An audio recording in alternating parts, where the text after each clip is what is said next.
Welcome to another edition of Smart Chat here on YouTube.com, and I thank you for watching, liking, subscribing to my channel, making this video a part of your day, and I hope all is going well for you.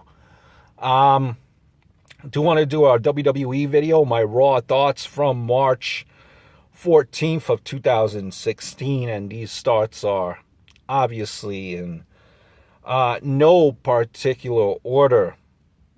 The crowd, Raw crowd, was in Pittsburgh, Pennsylvania. And wow, this crowd, honestly, like a fart, really not much was going on as far as the crowd goes for the most part. Your first match, you had the League of Nations versus New Day. And you know, during that opening segment, the crowd was trying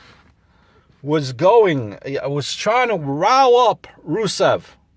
We want Lana, we want Lana, we want Lana chants. See, and I've said this before, and I'll say it again. I don't think the crowd really wants Lana. I just think they just want to get under the skin of Rusev. Reason being is that Lana came out a couple of segments later, hot as hell, hot, smoking hot, barely wearing anything to the ring, and she got no reaction whatsoever. You want Lana, and there was Lana. No damn reaction whatsoever. Going back to a League of Nations match, New Day was pretty much beat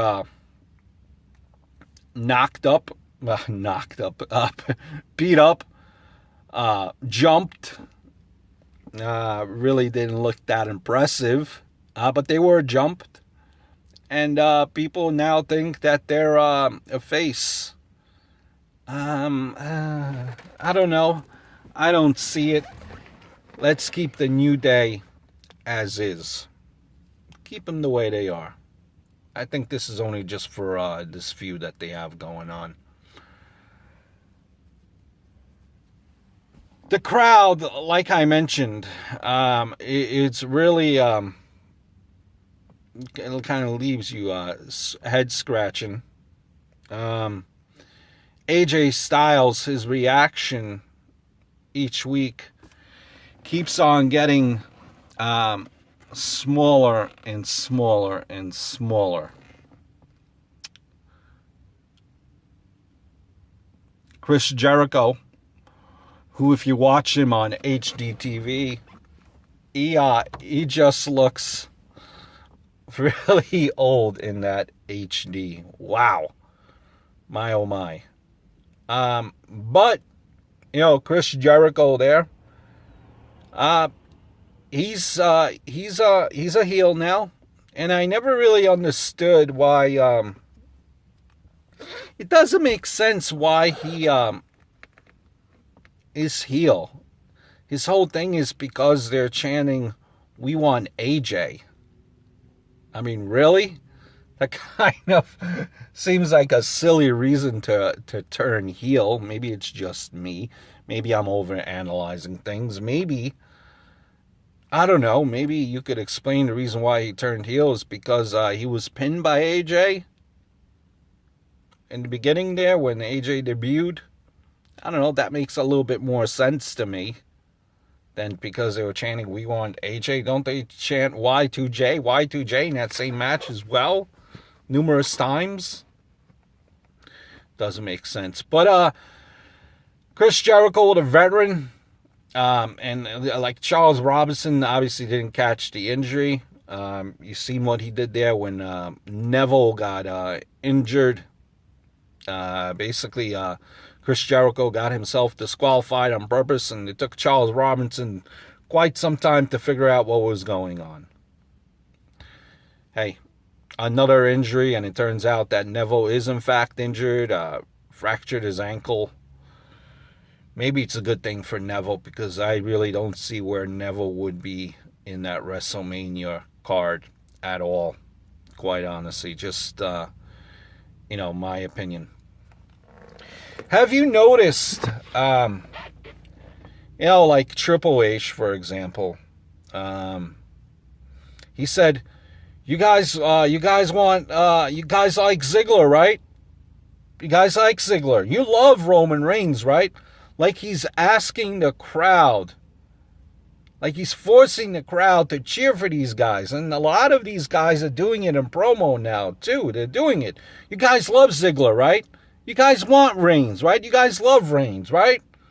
Begging for a reaction, for trying to get the face over. Jericho has done that, too. You guys like AJ, right? You love him, right? Have you noticed that in the last couple of weeks? I have. Speaking of Triple H, and by the way, when he was facing Ziggler, again, just little to no reaction. A very lukewarm reaction for Ziggler.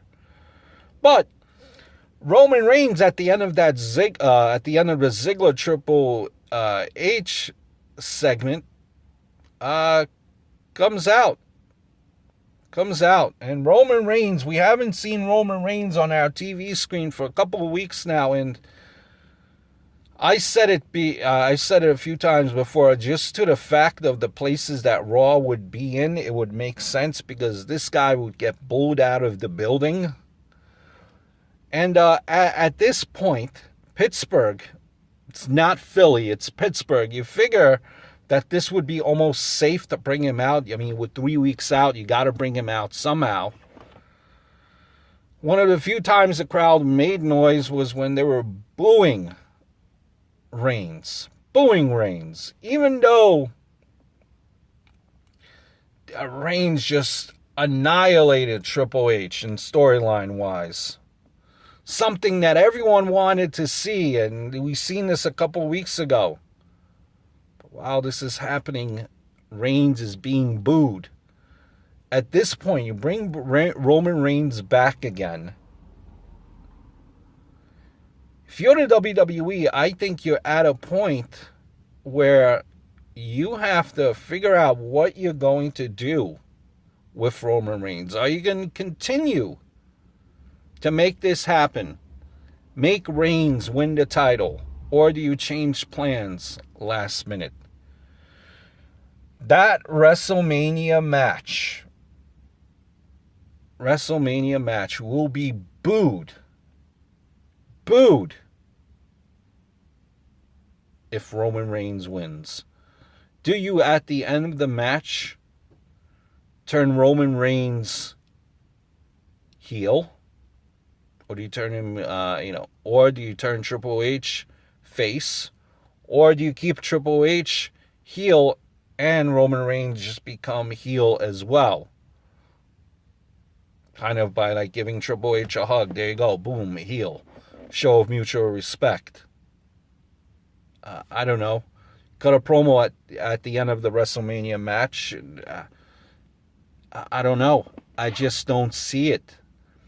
He's gonna get booed. I just don't see it. I don't just see at this point how WWE does not turn Roman Reigns heel. Mick Foley came out, and backstage segment rather, and he speaks with Dean Ambrose, and he gives Dean Ambrose a bat with barbed wire, saying, "Here, this is for your match against Brock Lesnar." I didn't understand the connection. Mick Foley said that he was tired of hearing Suplex City. I don't understand why he's coming out for, with Dean Ambrose to give him that. Maybe that's something that should have been better suited for a, Undertaker and Shane McMahon, giving it to Shane McMahon or giving it to Roman Reigns when he's going up against Triple H. For the fact being is that Mick Foley has no history with Brock Lesnar. He has more of a history with Triple H and with Undertaker. Undertaker threw him off a damn cage, off a damn Hell in a Cell. What's the connection between Mick Foley and Brock Lesnar for him to be giving this to Dean Ambrose? I just don't. I don't get it. Another thing here too that I want to touch upon, as I'm losing my train of thought. Oh God. Oh, big guy Ryback. Love this new big guy Ryback incarnation. Mean guy again now. No longer wearing the one piece. Big jacked up diesel guy. Big guy has big dreams. But he's going up against the little guy in Kalisto. Why does he want to beat up a little guy in Kalisto? Does he really want to? Does he really want that title? Kalisto versus Ryback is something I'm not looking forward to. Speaking of looking forward to, Jacqueline announced into the Hall of Fame, and I like that. Listen, I've been reading the some comments on the WWE's YouTube page, Facebook page. They're saying, "Oh, Jacqueline doesn't deserve it." Do your research on Jacqueline. Before she was with WWE, she was with TNA for a cup of coffee, WCW, but more importantly, she was in the territories known as Miss Texas, USWA, for example. She's been around the block for quite some time. She actually fought when she first started. She used to fight men.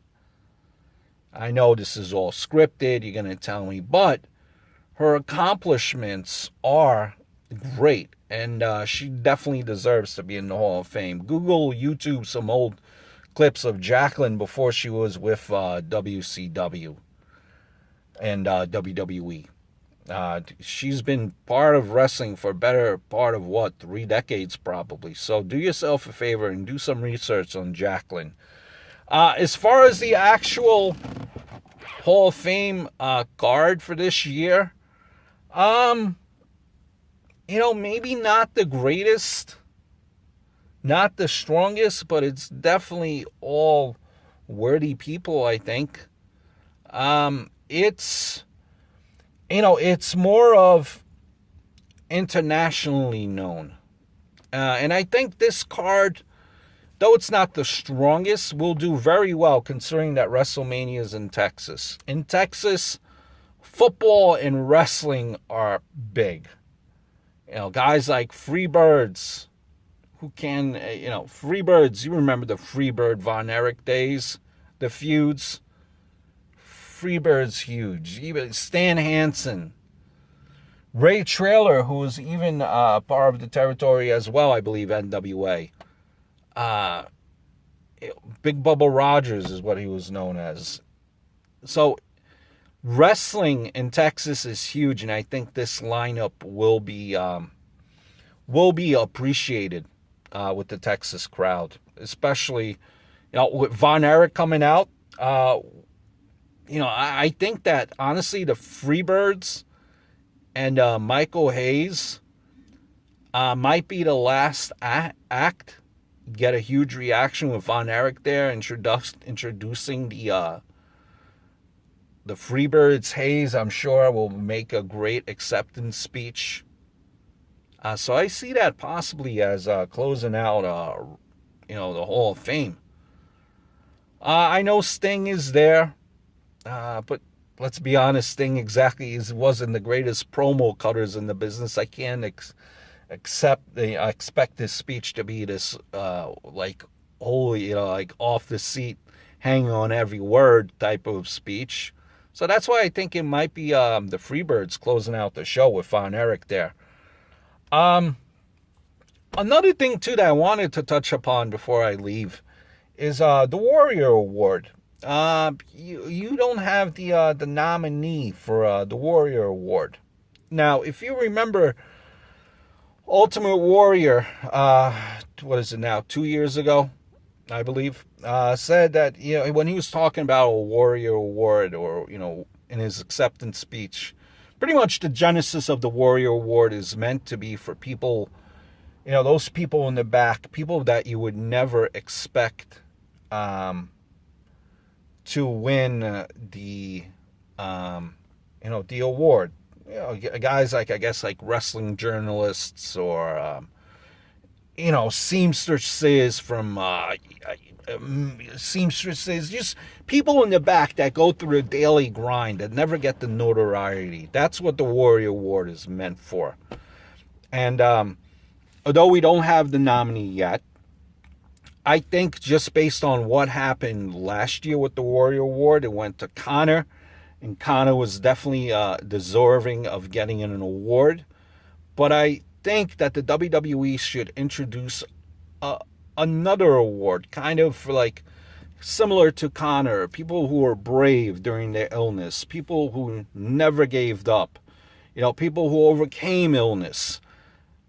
That should be definitely recognized. But I don't think that's exactly, for people with illnesses and courage, and I don't think that's what the Warrior Award was designated to be. I think the Warrior Award, based on Warriors speaking, was meant to be for people in the back. But by all means, definitely WWE should have another award for, people fighting illnesses, people that never gave up, people that are an example even at the height of adversity, kind of like a Jimmy Valvano Award for college basketball. So that's just some of my thoughts on Raw. I was watching some YouTube videos about people, expecting more from Raw. I mean, listen, what exactly are you guys expecting? Because I just don't see it. This has been the pattern where it's kind of been ho-hum business as usual, nothing earth-shattering for the last year or two. It is what it is, unfortunately, right now. Until something drastically changes, it's not going to be any different. The fact of the matter is, a lot of wrestlers are injured. You don't have that star power anymore. I mean, it's just a different time, a different place. The storylines can't be as edgy. I mean, I get the frustration that a lot of wrestling fans have. But really, what could be done? It's been like this for so long. What are we expecting? One less Raw until WrestleMania. It kind of is what it is right now. Not really that much hype. Not really that much build-up. But we'll see what happens in the coming weeks, I guess. Just some of my thoughts from Raw. I hope all is well. And I look forward to speaking very, very soon. Until next time, over and out. Have a great night.